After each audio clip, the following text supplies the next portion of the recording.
A day before my English board exam 2 दिन के gap को मैंने ऐसे इन्जॉय किया जैसे मुझे समर वेकेशंस पड़ी हों। It has not hit me yet कि कल मेरा इंग्लिश का बोर्ड एग्ज़ाम है, बट फाइनली आई रियलाइज़ कि है। तो सुबह भी आज मैं 7:30 बजे उठी थी। बिल्कुल भी सीरियसनेस नहीं थी। पहले मैंने किया brush and then I had my breakfast. इस रूम में मैं इसलिए बैठी क्योंकि बहुत अच्छी धूप आ रही थी। ब्रेकफास्ट में मैंने खाया paratha. Then I sat down for my study. I started with literature. तो ये से सारे चैप्टर्स जो मुझे आने थे, prose, poetry, short story and play. I started with prose में 7 चैप्टर्स थे जो मुझे पहले भी आते थे, बट फिर से एक बार रिवीजन करनी थी। मैंने प्रोज किया, फिर मैंने थोड़ी देर के लिए ब्रेक ले ली, फिर मैंने खाए फ्रूट्स, फिर मैं दोबारा पढ़ने के लिए बैठ गई थी। एंड इस टाइम मैं कुछ इंपॉर्टेंट चैप्टर्स की कुछ इंपॉर्टेंट क्वेश्चंस नोट डाउन किए थे। पहले मैंने वो पढ़े जो काफ़ी बार बोर्ड में रिपीट हो चुके हैं। फिर मैंने फटाफट से एक बार इसकी रिवीजन की।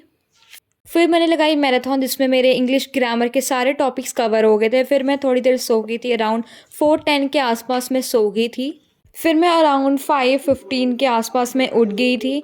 तो फिर मैंने देखा मम्मा ने बनाए थे ये, इनको हमारी लैंग्वेज में कहते हैं फुल बढ़िया। सो फिर मैंने ये खाई। फिर मैं बैठ गई पढ़ने के लिए। फिर मैंने अपनी इंग्लिश की पूरी रिवीजन कर ली, पोएम, लिटरेचर, प्ले।